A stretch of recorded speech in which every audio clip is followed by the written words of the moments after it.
Hey everybody, and welcome to The Conversation. We're so glad that you've taken the time to join us on today's episode, and I know you're going to enjoy what we're bringing you today. We are bringing you a conversation with a Holocaust survivor named Dr. Israel Unger. Before I get to the details about that, I do want to say that this podcast is brought to you by Capital Community Church, and we hope that you make plans real soon to join us in person for one of our upcoming services, and all of that information can be found at capitalcommunity.ca.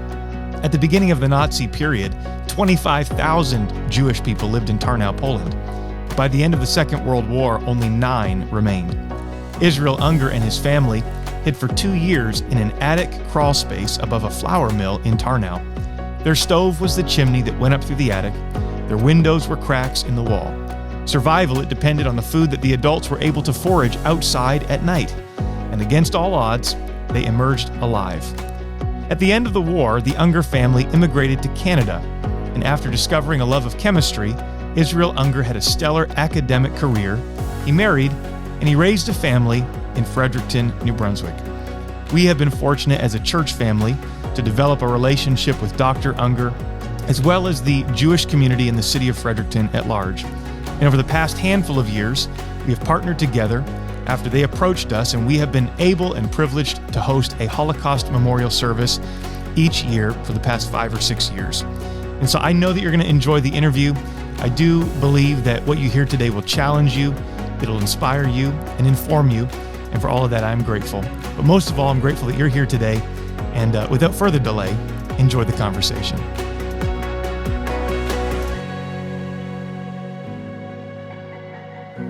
Well, it's a joy to welcome everybody to the podcast episode today. Thank you for joining the conversation. Today is a very special episode. We are honored to have special guest, Dr. Israel Unger. Now, he told us before we recorded, the more formal the title, the less you like a person. So if we refer to him as Israel today, that's just because we're friends, and we're so glad that you're joining us around the table today. Why don't you just take a moment and just say hello to all of our listeners? Hello, and I'm delighted to be here. It's always a pleasure to come to the church, even when there is no purpose in particular, but just to visit with friends. Well, we certainly consider you friend, and also grateful to have Pastor Jack at the table. Why don't you say hello, Pastor? Good day, everybody. So glad to be a part of what's happening today, and we do feel like it's a special privilege to have Dr. Unger with us. And in Israel, you've not only been someone that's been a member of our community that we've had the privilege of connecting with, but you've become a dear friend to all of us. And we want to share that immediately and on the onset, so folks know that this isn't just a chance meeting that we grab someone off the street to pull them in for an interview, but the relationship has been one that's grown. Thankful to your willingness to be a part of what happens here at CCC. It's very mutual, and I very truly and sincerely value the friendship with the Capital Community Church and the executive group and everybody that's involved with the church. Amen and amen. Well, today, the primary reason that you're here, beyond the fact that you're a great friend, is that you are a Holocaust survivor. A few years ago, the Jewish community, the synagogue here in Fredericton and Capital Community started working together to put on an annual Holocaust memorial service.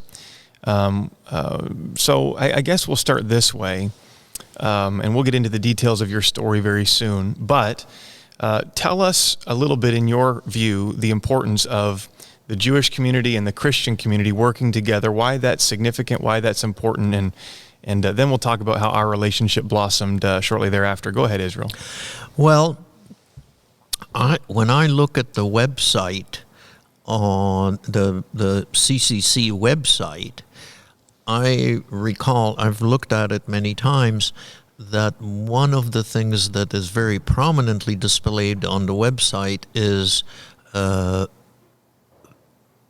our church is your church. In the Holocaust commemoration, there is a song that we sing, or that your choral group sings, that is Hine matov u'manayim shevet achim gam yahad. behold how good it is, how good and pleasant it is for brothers to sit together. And I think they use the word brothers in the generic form. It's not just for males.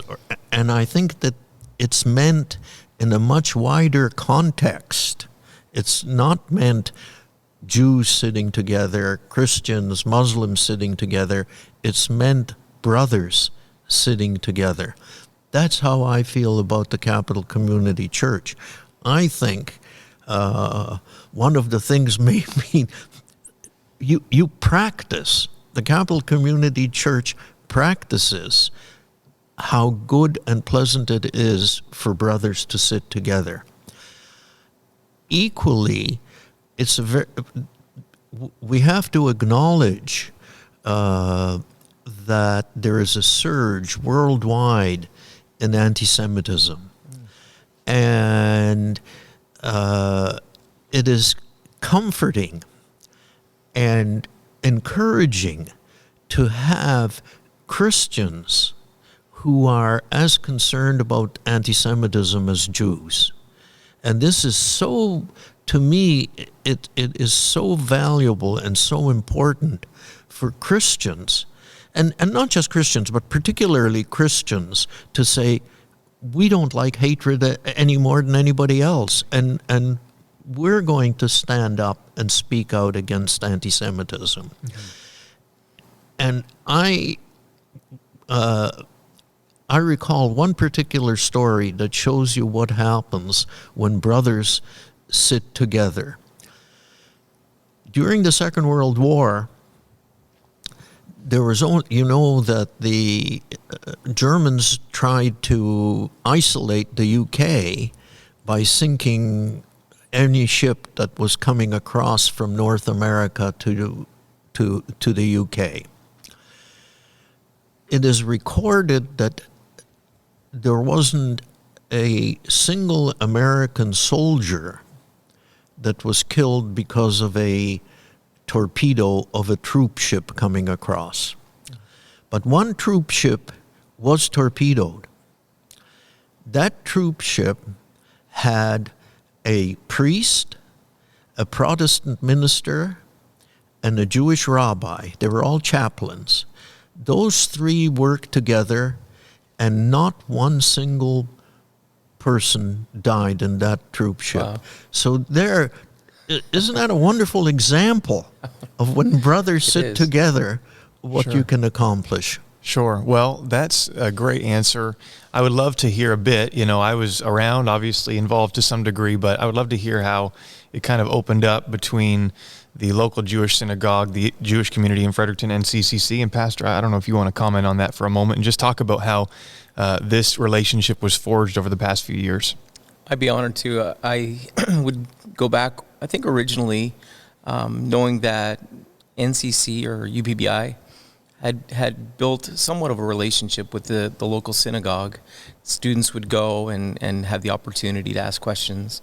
And so I think even before us, there was already a bit of groundwork, at least mentally in my mind, that had already been there as far as us acknowledging that they were welcoming of us.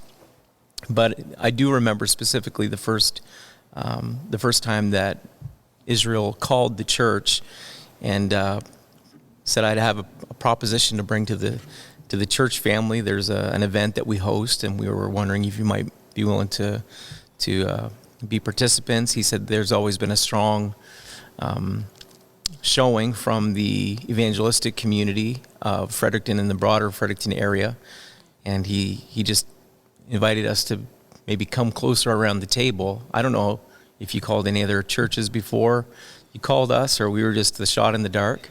I don't know, Israel. Well, here's my recollection. We used to hold a Holocaust commemoration in the synagogue, and we invited the wider community, and I thought it was particularly important to invite the faith community. Then the Atlantic Jewish Council called me one day, and they suggested that we have a Kristallnacht celebration, and they wanted to reach out to the wider community. And I thought of, how do we do this? And I approached Capel Community Church to see if they would host the Kristallnacht. And the answer was positive and friendly, and we did, and it was a wonderful event. Subsequently, Kristallnacht is usually in the fall, and we always have Holocaust commemoration in the spring. So I was reaching out again to specifically invite the Capel Community Church, although we invite the wider community, even people who are secular, to Right. attend. And I reached out and said, would the Capel Community Church please popularize the Holocaust commemoration? And we talked, and I don't want to put words in Jack's mouth, but he said, we have 800 members. Seats. We have 800 seats. 800 seats. how we're going to overwhelm you. How do we do it? And we looked at various ways, and maybe we should have the synagogue session and broadcast it to the Capel Community Church at the same time. Or maybe we could have two sessions. And I think Jack said, well, would you like to have it at the Capel Community Church? And I thought about that, and that was an offer that we couldn't turn down. Well, yeah. And it's become an annual tradition in our calendar, and we're grateful for that. All to say, it is very important, for there to be unity in the community, and in particular between the Jewish and the Christian community. We are commanded and told in Scripture that those that bless Israel will be blessed, and we are commanded as Christians to pray for the peace of Jerusalem. So there's certainly a biblical foundation for a relationship like this, and we're grateful for that. The main reason, of course, that we wanted you to be on the podcast, Israel, was to share a little bit about your story, and to walk through some of the details of the Holocaust that you experienced as a young child. As time passes forward, of course, we have less and less, fewer and fewer Holocaust survivors still with us. And so to capture your story, it's been captured in different formats, but here today, it's very important to us. You're from Tarnow, Poland, and before the Holocaust began, there were some 25,000 Jews that were residents of Tarnow. And from what you've said in previous presentations, by the end of the Holocaust, there were 9 that survived within the city boundaries, and you were among those 9. And so that's just kind of a brief, look at what the story is. But of course, I want you to go into some of the details today and tell us your recollection of the Holocaust as a young child. Well, I'll start off by saying that I was born in March 1938. So I was about a year and a half old when the Germans attacked Poland. I would have been 7 years old when we were liberated by the Soviet Red Army. So my recollections are the recollections of a small child. I can't tell you that one event preceded another or followed it, and I certainly can't tell you that my recollections are complete. There are certain things that I do recall, and the things that I recall, I have checked with my parents and with other survivors, and in essence, they have been confirmed. There is also a museum in Tarnow, and I've spoken many times with the director of that museum, and he's confirmed my recollections. In fact, some of the pictures that I have of our hiding place, or most of the pictures that I have, come from the Tarnow Museum. So at the time, the Nazis, and I think we have to very carefully differentiate between the Nazis and their collaborators and the German people. Sure. Not all Germans were Nazis. Not Right. all Germans approved of the Holocaust. Yep. Some Germans risked their life to save their Jewish neighbors. So one can't condemn and shouldn't. It's wrong to condemn the German people. We can condemn the Nazis who wanted to eradicate the Jews, but not the German people. So the Nazis started out within Poland. There were 3.5 million Jews living in Poland. Their history goes back as long as the history of Poland.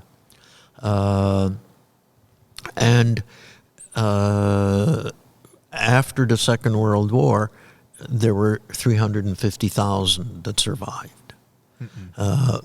Now, in Tarnow itself, as you mentioned, Matt, there were 25,000 Jews. It was probably the most balanced, if one can use that word, population between Gentiles and Jews in Tarnow, and there were very good relationships between the Jewish community and the Christian community in Tarnow, for the most part. The Nazis, the murder of the Jews kind of went in stages. The first stage was for the Jews to self-identify. They pronounced that every Jew had to wear an armband with a yellow star on it to say that they were Jews. And if you didn't do that, you would be shot.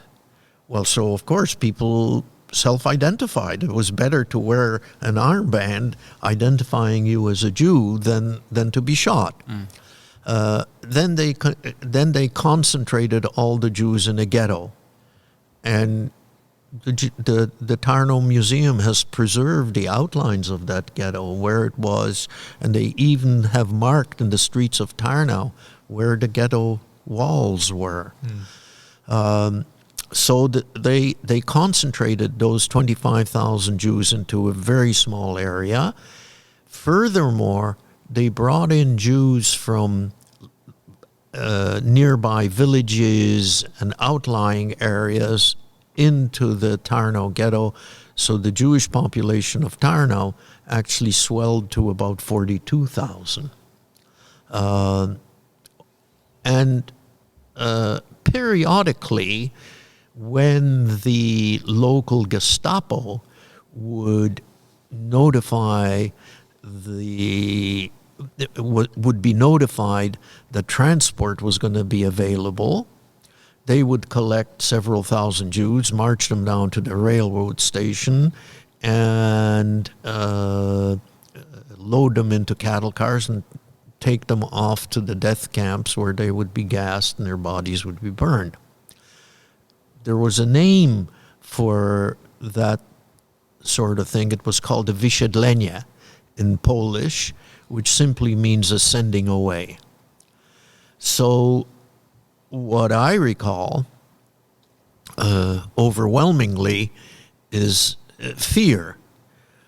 But it's not the kind of a fear that, Matt, you might experience when you're taking a left turn and somebody on your car and somebody is coming at you in the wrong way, and you have a moment of fear, and then it passes and it's gone and it's over. For us, the fear was constant. We knew what the Nazis intended for the Jews. It was only a question of where, when, and how. I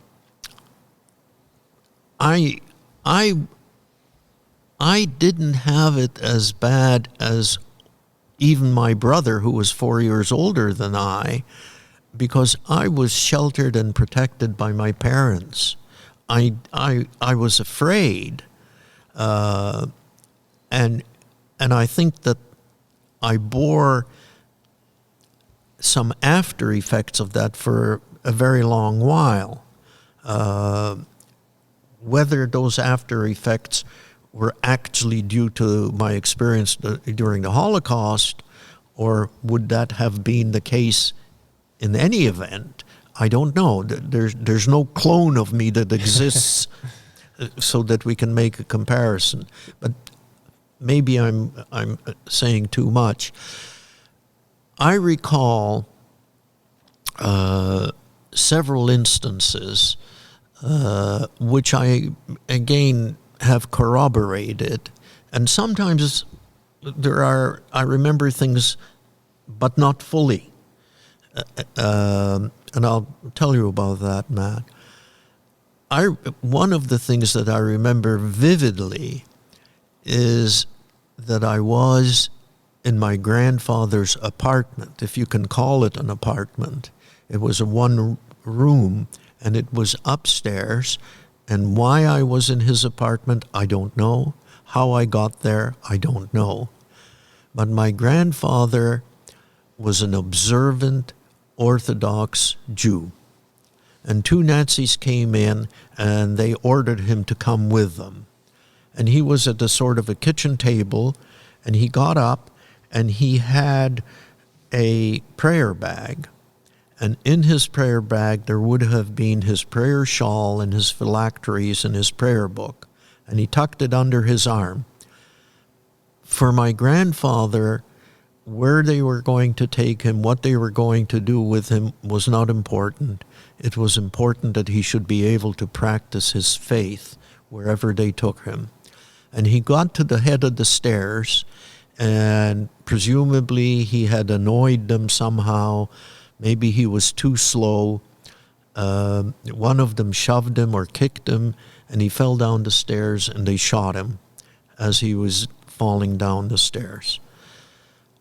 I recall being in our hideout. Prior to the war, my father was partners with a non-Jew in a flour mill. There were 2 flour mills in Tarnow.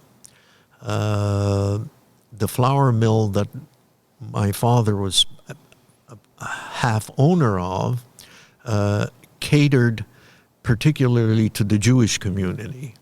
So the other man, the non-Jew, he looked after the running of the flour mill, and my father looked after distributing and selling the flour. When the Nazis took over Poland, Jews were dispossessed of all their possessions instantly. And so my father lost partnership in the flour mill. But the owners of businesses that were important to the German war effort were allowed to continue, and they were allowed to use Jewish slave labor. And the flour mill was allowed to have 9 Jews working at the flour mill.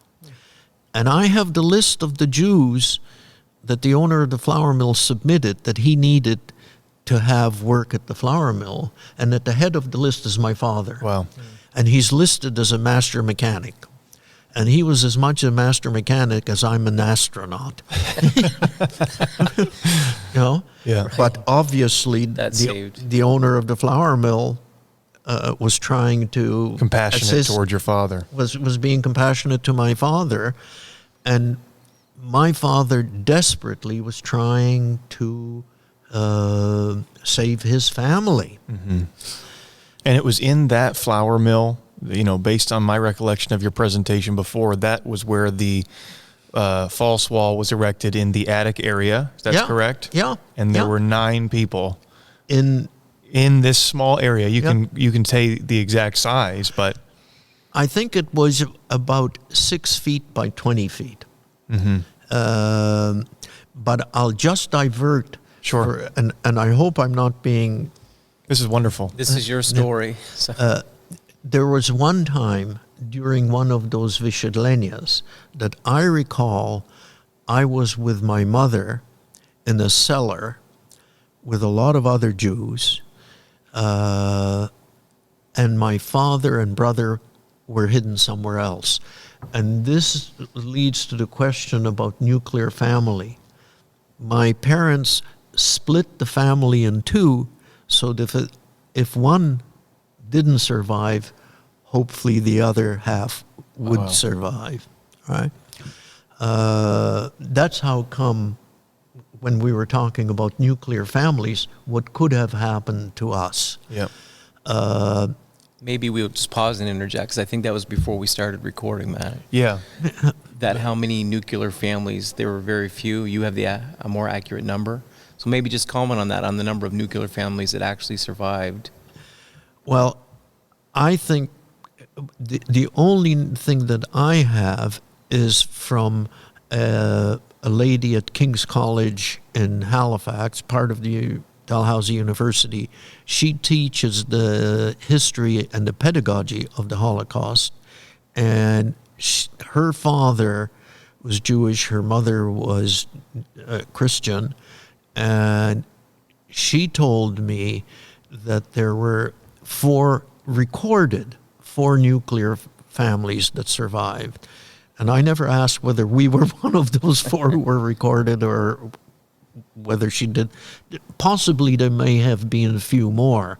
Right. But very few. Yeah, out of 3.5 million. Nuclear families. Because, there would have been instances, like I mentioned to you, Matt, supposing during that Vyshedlenia, my mother and I would have been discovered. Right. Then my father and brother would have survived, or vice versa, or we would have all perished. Right. When you talk about just the general experience of going through this, being in that small hideaway, viewing your grandfather be shot, thrown down, kicked down the stairs and shot, I just imagine, and also living in constant perpetual fear. You mentioned you're not sure some of the effects. There's no parallel you that you can compare yourself to. But even for many years, I remember you commenting on how you wouldn't go back to Poland. That's right. And it was your late wife, Marlene, that, persuaded you to go back, which I think now you're thankful you've done that because you were able to corroborate your story and so on. But, lasting effects or, just kind of unpacking and processing such a traumatic experience, do you have any comments on that you've had to walk through over the course of your life? Or what is your perspective looking back on that just kind of generally been? Well, one is a very general thing, and that is I never, ever wanted to think of myself as Polish. I wanted to think of myself as Canadian. And I didn't lie, but one of the things I did, for instance, at university, I had a set course of courses that I had to take, but we were allowed some electives. The elective that I took was English speech from a fellow that worked for a radio company, and diction. I didn't want to have an accent. Oh. I didn't want to be recognized as not being Canadian.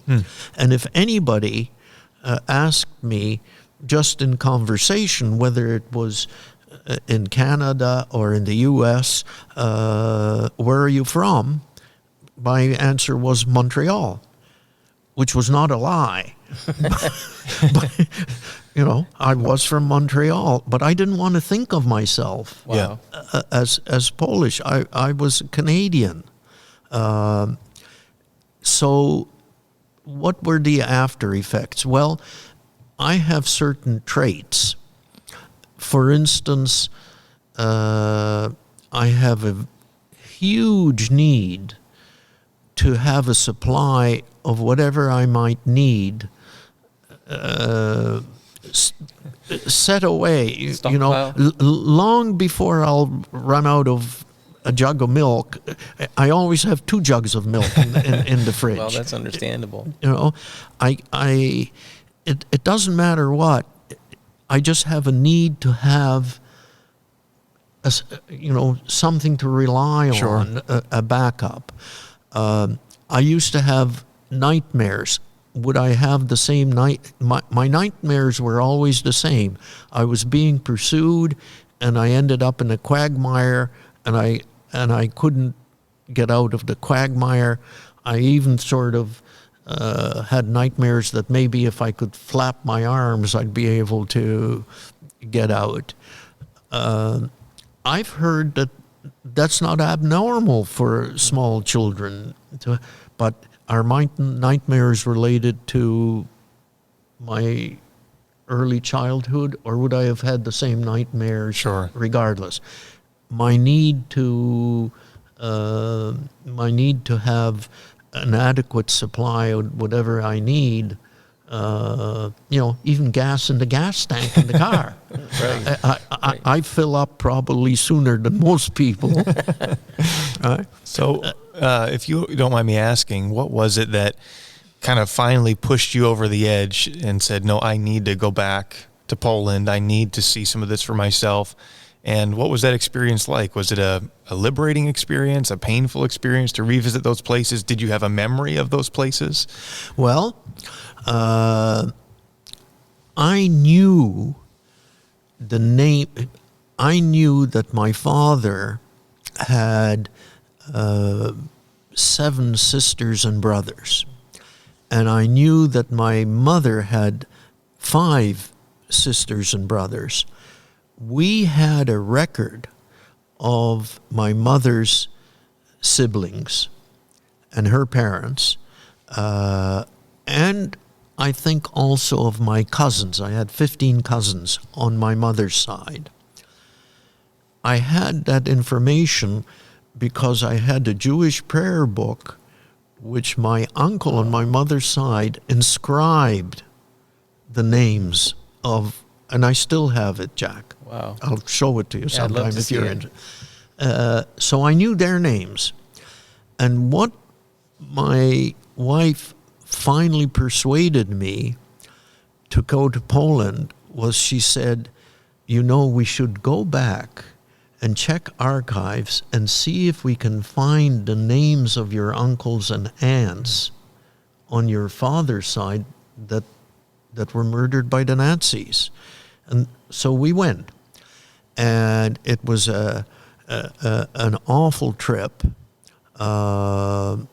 took the train from Switzerland, where my daughter was living at the time, to Poland through Germany. And the trains in Germany were absolutely modern and fast and wonderful. The train in Poland, not so much. And we missed the train. We ended up in Krakow, and then we had to change to a train going to Tarnow, and I was very upset. I couldn't, nerved up. But I thought we'd missed the connection, and we'd have to spend the night in Krakow, and how would we do that? And, but we did get a train to Tarnow. It was quite late in the evening. We got to the train station, and the train station was the same train station that they shipped Jews out to. Wow. I wasn't. That didn't affect me so terribly. There was a hotel very nearby which we had a reservation to stay in, and it was fine. The next morning, I got up and I walked to the Jewish cemetery. That cemetery has been preserved by the Tarnow Museum. And interestingly, the director of the Tarnow Museum, besides being a very nice person and very honest, very dignified, very interested in history, very positive towards the Jewish population, period. He had didn't have very much funds, so he persuaded the city government to allow prisoners to work in the Jewish cemetery. Wow. So they cleaned up the cemetery. The prisoners were happy to get out of the prison. Smart. So they would go in the morning and work in the Jewish cemetery. It didn't cost the Tarnow Museum anything. And, it was a mutually good thing. And we were in Tarnow for several days, and each day we would walk by the city hall. And on the way to the cemetery. And when we walked by, the Tarnow Museum is in a sort of a square where there's the city hall, and etc. And my wife walked by and she looked at the poster on the Tarnow Museum, and she said, "Izzy, they're going to have an exhibition on the Jews of Tarnow. We should go inside." And I very cynically said, "Now that there aren't any Jews in Tarnow, they're going to have an exhibition on the Jews of Tarnow." Well, a couple of times we went by and she kept repeating, "We should go inside." And we did. Finally, she persuaded me. And I found out, I met the director of the museum, this man, Adam Bartosz, who I can't say enough good things about him. And I came to realize that just the same way as I said not all Germans participated in the murder of the Jews, not all Poles were negative towards their Jewish neighbors, right? And that there were such wonderful people as Adam Bartosz. Wow. Go ahead, Sorry, Pastor. Was it Adam that had the foresight to catalog the flour mill? Yes. Okay, that may be and you've mentioned Marlene a few times. This may be backtracking a little bit, but the origin of this conversation, Pastor Matt mentioned about how you kind of broke the silence. If I remember correctly, now I'm going by memory, we may have to clip this out, but wasn't it Corey Ten Boom's movie? Was it a movie that you watched or something that you said she had it good? Whose movie was that? Anne Frank? I don't know. Oh, yeah. Yes. I know what you're referring to. Yes. That was here. That was here in Fredericton. I was a graduate student at the university in chemistry at UNB, and I met my wife, who it took me 5 years to persuade to marry me. And we were just dating, and we went to see the Anne Frank movie. And I had never told my wife that I was born in Poland and lived through the Holocaust. And we went to see the Anne Frank movie. You're absolutely correct, Jack. And when we came out, my wife said to me, "Oh, what awful conditions they lived in." And I said, "She lived in a palace." And she said, "What are you talking about?" Well, that's when I told her what I had lived through. And up to that point, I hadn't even told her that I was a Holocaust survivor. Right. Wow. That's kind of what we have Marlene to thank. So I would like to, Adam, the curator of Adam, correct? Adam Bartosz. The curator of that museum cataloged the place where you stayed. I'd like to revisit that as you kind of maybe tell a few more details of your story.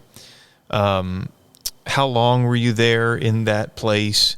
Talk about liberation and what ultimately brought your your confinement to an end, and any other stories or any moments that you remember along the way. Please feel free to share them. But let's kind of talk about, I guess, your time in that behind that false wall in that 6x20 space with 9 other people, what happened throughout, how it ended, and then we'll maybe ask a couple questions after that.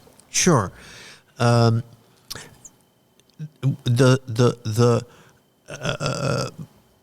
was in the attic, of course, there was a roof, which at the end of it, the rafters met the wall. So my father had met, while he was supposed to be a master mechanic, he had met 3 other Jews who were equally trying to save their families, and they managed to hire a stonemason to build a false wall at the end of the attic. So anybody coming up the stairs into the attic would just see a false wall, and they sort of put various implements and so on around it so you wouldn't think that it was anything other than the end of the attic. And at the very bottom, where the rafters met the wall, they made an opening so we could crawl into our hiding place. We did not stay in the hiding place all the time. We stayed in the hiding place during the day. Oh. At night, we came out into the larger part of the attic. And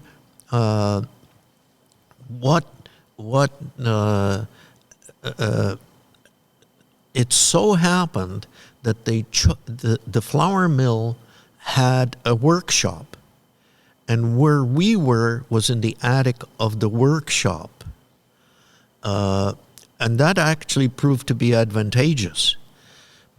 But at the same time, there was a courtyard, and the German army converted the workshop into a repair place for their vehicles, their cars, trucks, light armored vehicles, and so on. So literally right under you. Right under us. Well, in the courtyard at least. And we could look out where the rafters met the walls. There were gaps, and we would see German soldiers in the courtyard, and we didn't know whether they were there because somebody had informed on us that there were Jews in the attic or not. And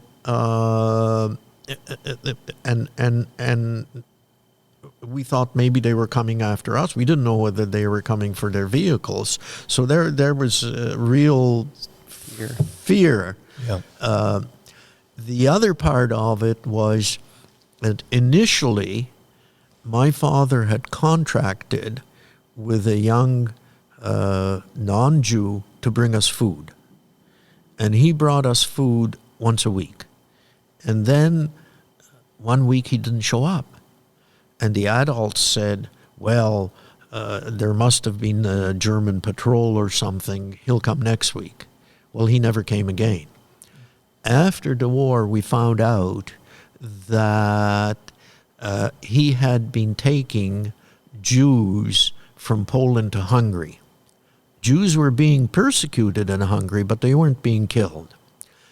And people tried to save themselves in whichever way they could. So he was taking a group of Jews from Poland to Hungary. They got caught in the border and they were all shot. Well, now we had to have a source of food. Well, my father knew the flour mill very well. And he would get out at night and go to where they ground the flour and bring back flour. And there was also barley. Why there was barley in a flour mill, I don't know, but there was. And this was not atypical, apparently, in Polish flour mills. And he'd bring back the barley and the flour, and they'd mix the flour with water and make what closest thing to it would be like pita. Mm-hmm. And they boiled the barley and called it soup. And that's basically what we ate. Wow. But my father would also go down into the workshop, and whether it was deliberate or not, but sometimes there were crusts of bread in the garbage, and he'd bring that up, and my mother would soak it in water and then fry it, and that would be a real joy for us. We had so much of the flour and pita bread, which again we stored in case Right. something we wouldn't be able to get it anymore. And I recalled, Matt, that there was a barrel inside the hiding place that had the pita bread. I checked with the two young women two daughters. Their parents weren't with us, but they were in the flour mill. I checked with them, and they said there were 2 barrels. One for water and one for the pita bread. I didn't remember about the one with water. I also checked, various people in the flour mill knew that my father was hiding up there. Whether they knew that there were any others or not, I don't know. But they knew about my father. And so once the foreman of the workshop came up and told when we heard somebody coming, my father would go out and see them and beg them not to inform on us. And it was the foreman, and he said we had to stop using the stove that we had in there because it was melting the snow over one part. Oh. So somebody would notice that there was just one part of the roof that didn't have any snow on it and the rest. So, I also very clearly recall when we were liberated by the Soviet Red Army. We knew, how we knew, I don't know, that the Allies had landed in Normandy. Whether we knew it on June the 6th or July the 10th, but we knew. And we so hoped that we would be liberated. We knew more or less where the Soviet armies were and how they were approaching us. And we didn't know, would we be liberated by the Western Allies or by the Soviet Red Army? Yeah. We didn't, okay. And at that time, the way the Soviet army conducted itself in the war, they'd launch an offensive. It would go so far, then they'd run out of ammunition and supplies and so on, and they'd stop, regroup, reorganize, resupply, and launch the next offensive. Well, their penultimate offensive ended up somewhere a short distance east of Tarnow. And we knew they were there. And we wondered, would we make it? Would we last till they came? And we could see airplanes fighting in the sky. We could hear cannon fire, etc. And then one day there was a very huge cannon fire, and very early in the morning, Soviet troops appeared in the streets of Tarnow. And there's one main thoroughfare that ran through Tarnow onto Krakow. And it was wintertime. It was January. And Poland has much the same climate as Canada. There was snow in the streets. And Soviet soldiers were wearing white camouflage, and they were moving about the streets of Tarnow very warily. And some of them came to the flour mill. It was on the way. And it's impossible for me to describe to you the feeling of joy and relief when we saw the Soviet soldiers. And we kind of ran out to greet them. I got to the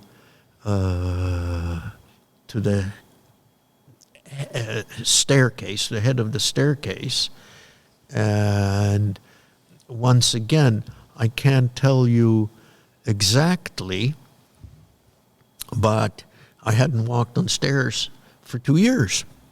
So I didn't know quite how to do it. But I was in a rush to greet the Soviet soldiers, and I started down the staircase, and I must have stumbled, and I fell.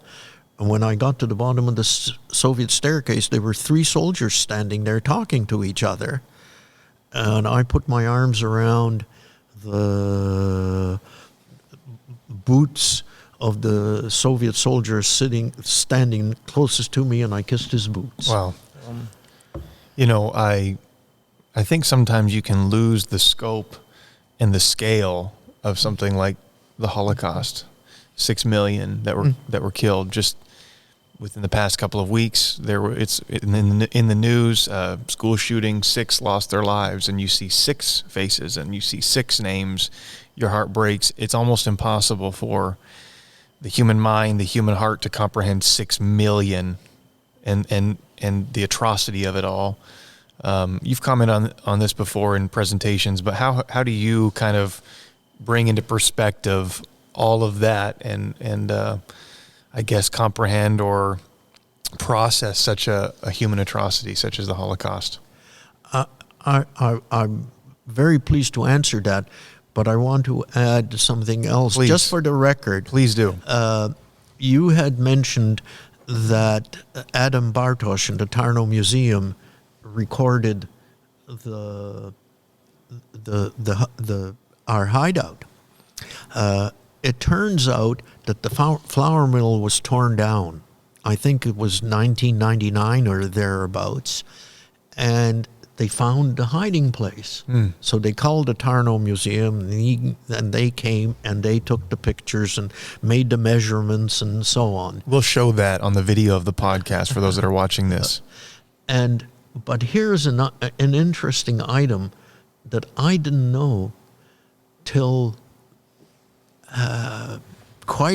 not even the first time that I went back to Tarnow, but afterwards. The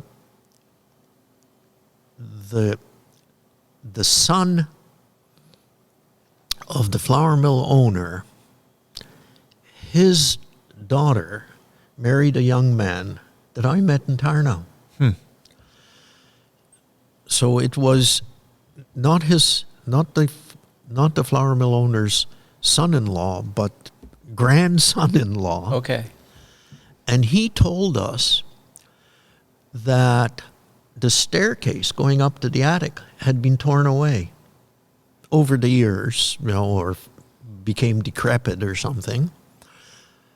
And the owner's wife of the flour mill, his widow, he was gone by then, she asked to go up into the attic. And it took 2 men to take her up to the attic because they had to install a temporary ladder or something. And she went into our hiding place and she asked for the others to leave her there. And she sat in that hiding place for 15 minutes or so by herself. I didn't know anything about that till I met her grandson-in-law. Wow. Now, Matt, getting back to your question. Yeah. When numbers get large, what do they mean? Sure. We know how much this, well, I don't, Jack does. And by the way, we haven't let you break for a sip of that coffee in a long time. So we know how much a Cup of coffee. cup of coffee at Tim Hortons is. We know how much a gallon of gasoline costs, or a liter in Canada. But how do you imagine that $20 billion was just spent for some, it doesn't mean anything. And like you said, Matt, what's 6 million? The way I try to imagine it is I know 2 stories and that I've read One was, it was told by Simon Wiesenthal, where Simon Wiesenthal, the famed Nazi hunter, was working in a concentration camp, which was nearby a hospital. And one day, a guard came to him and said, "Come with me." Wiesenthal thought he was going to be shot. It was just random, arbitrary, and so on. But they took him to the hospital. And they took him into a room where there was a young Nazi soldier, grievously wounded and about to die, and there was a nurse there. And this young Nazi asked to speak to a Jew. And that Jew happened to be Simon Wiesenthal. And he told him a story, how he was a member of the Hitlerjugend, the Hitler Youth, and how proud they were in wearing their uniforms. And he thought that the war would be over before they could show what they could do. But it wasn't. And he was in the army, and one day he was in the SS. They found themselves in a small village, and they rounded up all the Jews. He said to Simon Wiesenthal, 150 or maybe 175, and they packed them all into one building. He mentioned to Wiesenthal that they made the men carry jerry cans of gas into the building, and when they had all the Jews in, they locked the doors, they surrounded the building, an officer gave an order, and they threw grenades in, and there were explosions, and there was smoke, and there was fire. And from an upper story, a man and a woman and a child jumped out, and the man was shielding the body of the child, the face of the child, with his chest. And when they hit the ground, they shot them. And this young assessman now asks Simon Wiesenthal to forgive him. And when I read that story, which incidentally has that story, the way I came across it, it was being taught in a history class at UNB. And when I read that story, I thought to myself, well, try and think about the agony and the fear of that woman and that man and that child, and now try to think about it, that this in one form or another happened 6 million times. Wow. It's that sort of thing that one has to do to, you know, if you wanted to think about what $20 billion means, think about what the thickness of, well, we don't have $1, but a $5 bill, and think how thick that would be, right, to make 20 billion. You've got to focus in and feel the weight of one story. Yeah, wow. Well, we should land this plane, Israel. And Pastor, I don't know if, as you've been listening, if there's any questions that come to your mind or anything that you want clarity on from Israel. If not, I do have a couple closing questions that we can kind of unpack. But you know, Israel does such a great job of just telling the story. You get caught in the moment, in the setting. I would say I don't want to interrupt the flow of anything that he's saying, but I think to go back to the very point, and part of the reason that we feel like we're involved now is because we don't want this story to die. We want it to continue. So on behalf of so many, Pastor Matt, myself included, we would say thank you for telling your story. And there is a book which we'll put a link to in the you've written a book, a wonderful book. But I would say beyond the book, as we've got to know you, you've never lashed out with anger or definitely sorrow. You've spoke very eloquently about the pain of the past. And I don't think that you've suppressed all that. I think that you've dealt with it. But the very thing that we get from you is the intention that you have to continue telling the story so that this never happens again. And it's so easy for humanity. We've talked about this privately before this podcast, but we've talked about the importance of continuing to tell the story, because it's too easy for, you say, how do people forget? 6.5 million, how do people forget? Well, it happens. And I don't understand how it happens, but it does. And I think the importance, why we want to do this today and why we said we really would like to sit down and talk with you, because we want this to be on record, and we're just one more voice, maybe just one more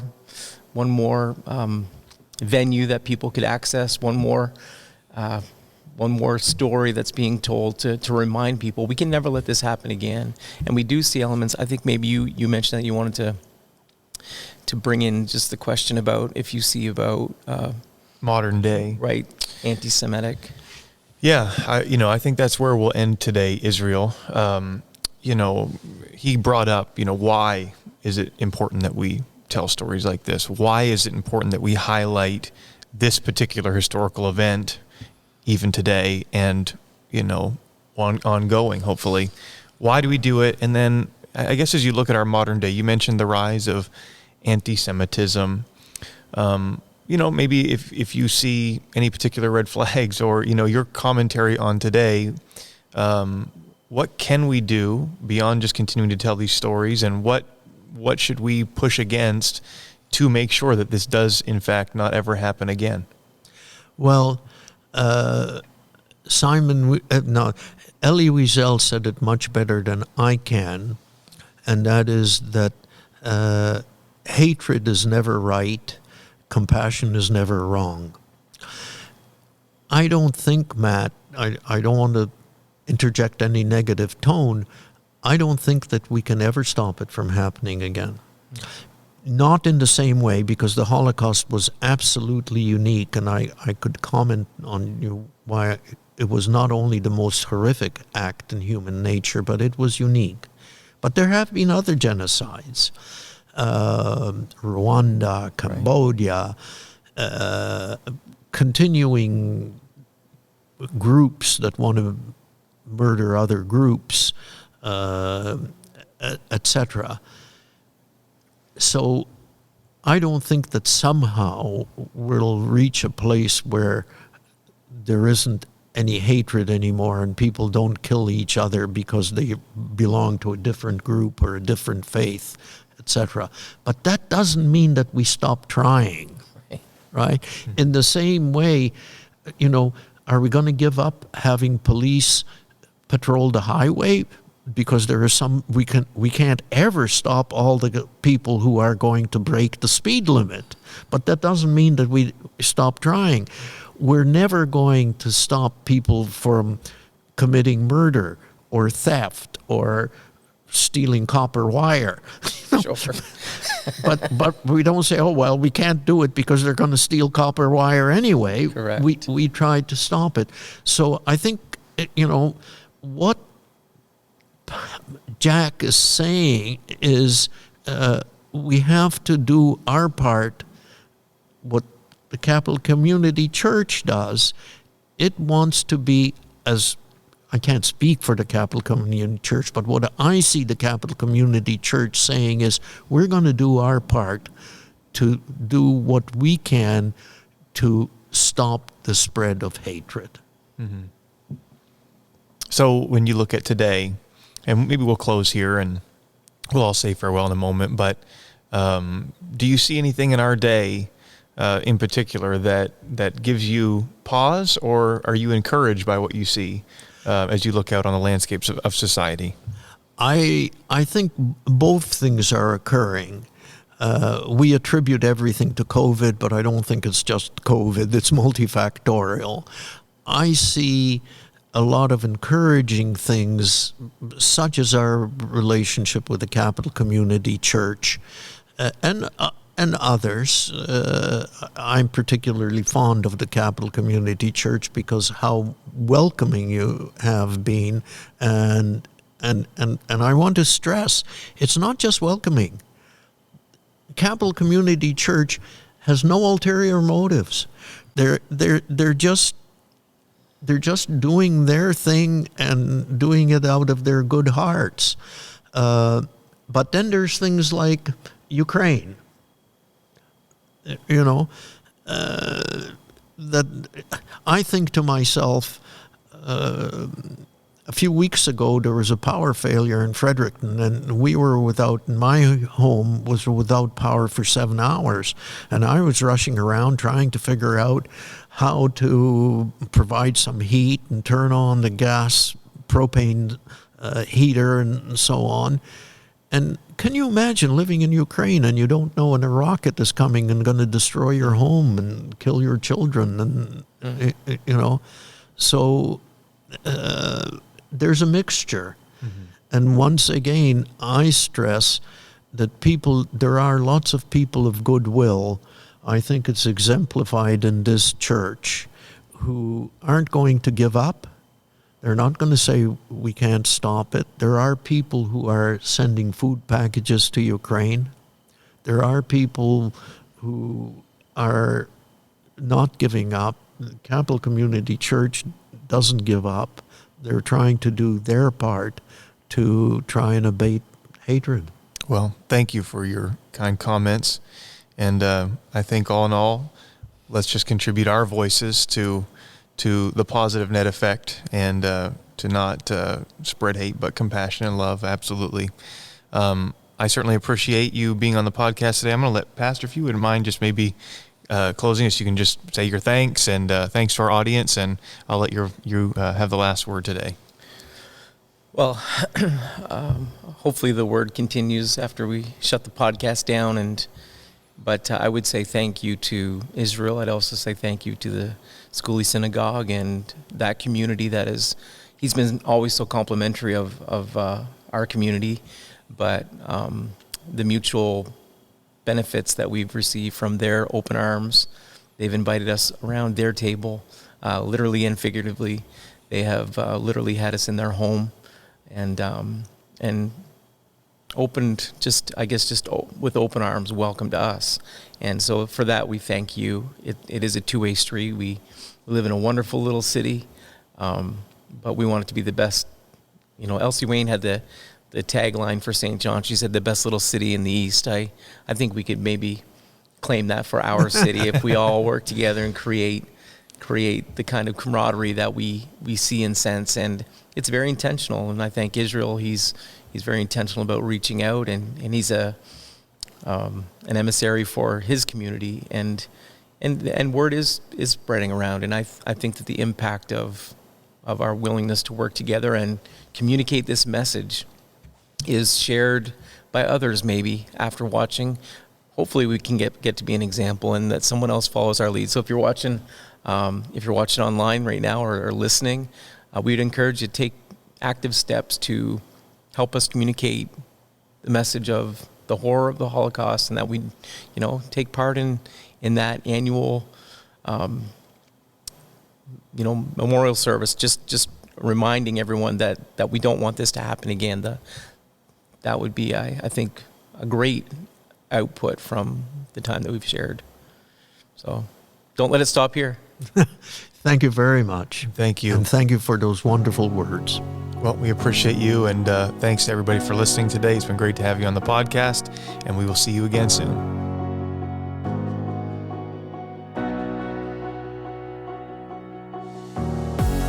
Thanks again for tuning in to The Conversation. If you enjoyed today's episode, be sure to rate and review this podcast, share this episode with a friend, and subscribe for future content. This podcast is produced by Capital Community Church in Fredericton, New Brunswick. If you're in the area, we would love to have you for one of our weekly services. For service times and more information, please check out capitalcommunity.ca. We look forward to seeing you again next month on The Conversation.